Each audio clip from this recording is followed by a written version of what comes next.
Het vliegveld werd vernietigd, maar toen was er nog heel wat werk in de winkel, toch? Ja, klopt. Het is in september 1944 zwaar gebombardeerd. Dat hebben ze maandenlang gebombardeerd, maar na september 1944 was het volledig kapot gebombardeerd. Toen hebben ze het nog wel een hele tijd als legeroefenterrein gebruikt.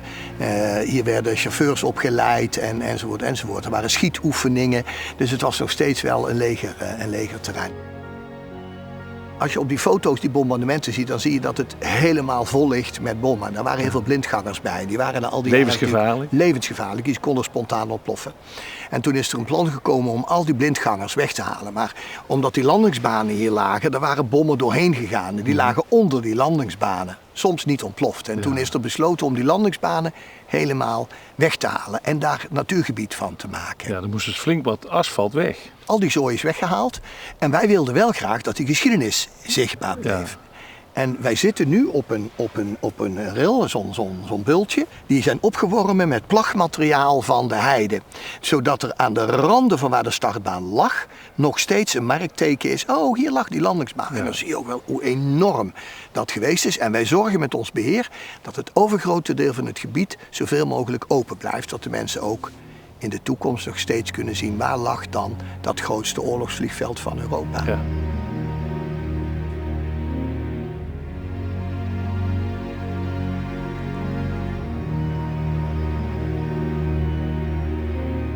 Wie dit ziet met die hei erin, die denkt niet gelijk aan een schuttersputje, wel? Nee, dat is ook logisch natuurlijk. We leggen ze ook niet meer aan zoals ze destijds aangelegd werden. Dus tot de jaren 80 was het oefenterrein. En dan kwamen de militairen, die moesten hier schuttersputjes graven.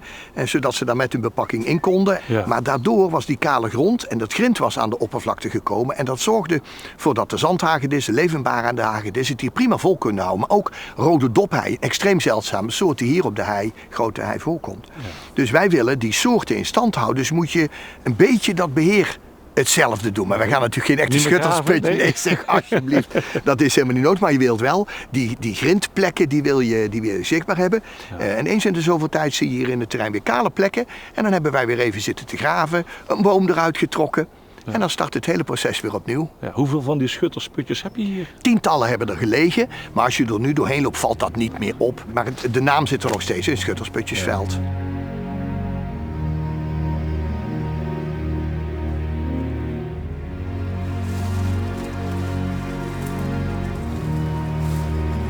Zo, wat ik hier dan verscholen. Kijk, wat je gezien hebt door het bommenruimen aan de Nederlandse kant is eigenlijk alles verdwenen van bouwwerken. En daarom heb ik je hiermee naartoe genomen. Dit is het restant van een booghangaar.